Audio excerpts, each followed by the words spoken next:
Além disso, a gente vê no livro do Deuteronômio. No livro do Deuteronômio, capítulo 26.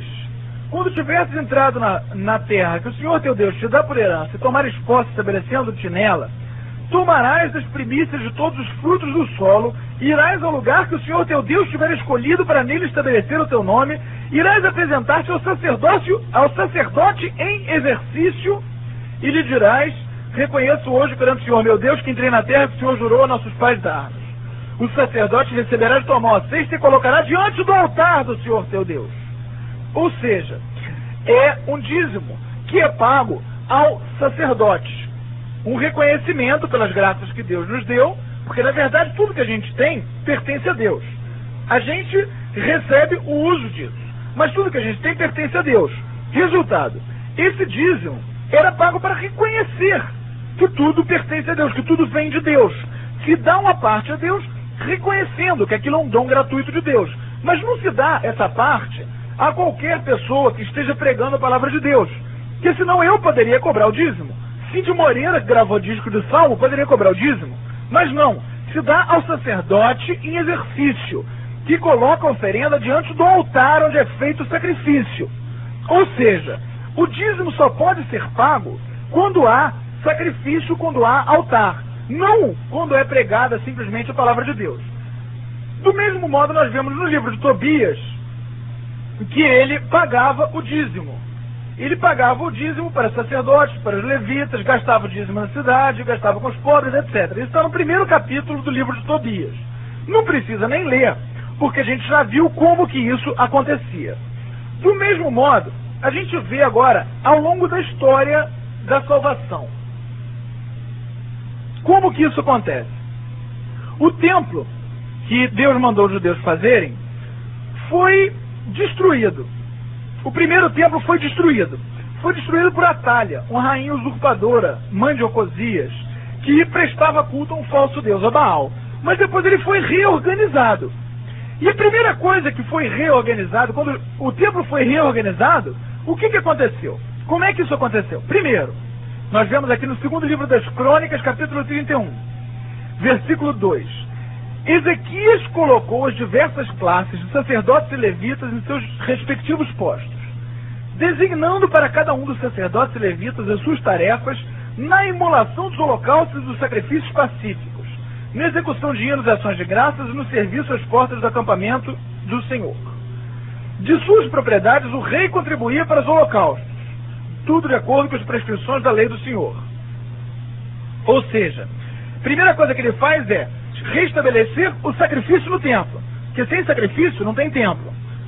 Depois, ele ordenou ao povo, segundo das Crônicas 31, versículo 4, que desse as contribuições aos sacerdotes e levitas para que estes pudessem se dedicar integralmente ao cumprimento da lei do Senhor. E aí o povo contribuiu. Quando essa ordem se espalhou, os israelitas ofereceram em abundância as primícias do trigo, do vinho, do azeite, do mel, de todos os produtos do campo. Pagavam também o dízimo de tudo em abundância. Também os israelitas que moravam na cidade de Judá entregaram o dízimo do gado bovino e ovino e levaram as ofertas votivas, que foram consagradas ao Senhor seu Deus e foram depositadas em pilhas uma do lado da outra. No terceiro mês começaram a estocar e no sétimo mês terminaram. Quando Ezequias e os maiorais chegaram e viram aqueles montões, louvaram o Senhor e Israel, o seu povo. Ou seja, primeiro restabelece o templo, restabelece o sacrifício, restabelece o sacerdócio. Depois pode cobrar o dízimo. Por quê? Porque o dízimo só pode ser dado para o sacerdote que oferece o sacrifício no templo. Não pode ser dado para aquele que prega a palavra de Deus. Tanto é que o Ezequias, profeta, ele estava pregando a palavra de Deus. Era isso que ele fazia da vida, pregar a palavra de Deus. E ele nunca cobrou dízimo. Quem cobrou dízimo foi os sacerdotes e os levitas. Ele que pregava a palavra de Deus de maneira correta, ao contrário daqueles que leem a Bíblia, não entendem nada e saem por aí falando abobrinha, ele sabia disso. Resultado, ele mandou que fosse pago o dízimo aos sacerdotes, assim que o templo foi reestruturado, assim que começou a existir o sacerdócio de novo. Tanto que nós vemos no livro segundo das Crônicas 31:17, foi feito um registro dos sacerdotes. O registro era feito segundo as origens familiares, porque o sacerdócio dos judeus passava de pai para filho. E o registro dos levitas foi feito de acordo com as funções e classes. Por quê? Porque o que era dado a eles, o dízimo que era pago aos levitas, era pago por causa da função deles. Era pago, como nós vimos anteriormente, como salário pelo serviço prestado a Deus. Né? Como nós vimos no livro dos Números, capítulo 18, versículo 31. O salário que recebeis pelo serviço que prestais. Serviço que prestais aonde? Pregando a palavra de Deus? Não. Serviço que prestais no templo. Eles eram os coroinhas, os sacristãos. Eles eram aqueles que auxiliavam o serviço do templo. Por que isso? Por que eles foram registrados com todos os dependentes, segundo suas funções e suas classes? Nós encontramos a resposta no segundo livro das Crônicas, 31:18. Pois deviam consagrar-se com toda a dedicação ao que é sagrado, ao serviço do templo. Como nós encontramos, segundo as Crônicas 31:21. Todos os empreendimentos no que se refere ao serviço do templo. Ezequias o fez procurando de todo o coração seu Deus e foi bem sucedido. É o serviço do templo. O serviço do templo é o quê? Sacrifício. Como é que a gente sabe disso? Como é que a gente sabe para que serve o templo? Porque nós vemos no livro do profeta Esdras, capítulo 6, que o rei Dario mandou que fosse reorganizado o segundo templo. Porque nós vemos que esse primeiro templo foi destruído, depois foi reorganizado. O segundo templo também foi destruído.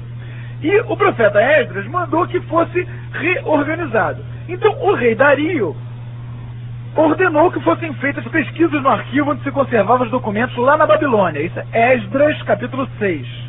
E na fortaleza de Ecbatana, situada na província de Média, foi encontrado um rolo no qual estava escrito: memorando, no seu primeiro ano de reinado, Ciro deu uma ordem a respeito da casa de Deus em Jerusalém.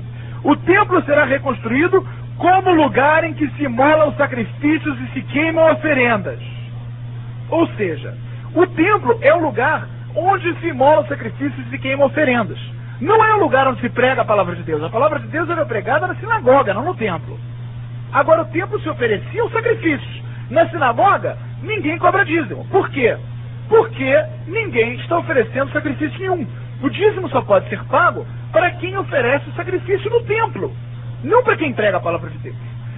Tanto é que quando foi reinaugurado o templo, o que foi feito? Primeira coisa, quando foi reinaugurado o templo, como rito de inauguração da casa de Deus, nós vemos em Esdras 6:17, ofereceram 100 touros, 200 carneiros, 400 cordeiros, e para expiação dos pecados de todo Israel, imolaram 12 bodes, de acordo com o número das tribos de Israel. Deram posse aos sacerdotes das diversas categorias, os de levitas das diversas classes, encarregando-os do culto de Deus de Jerusalém, como está escrito no livro de Moisés. Ou seja, primeira coisa, templo reorganizado, primeira coisa, organizar os sacrifícios. Por quê? Porque sem sacrifício não tem dízimo.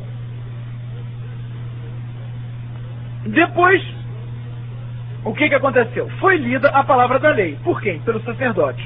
O sacerdote Esdras, como nós vemos em Neemias, capítulo 8, versículo 2, levou o livro da lei à presença da Assembleia e fez a leitura, desde a manhã cedo até o meio-dia.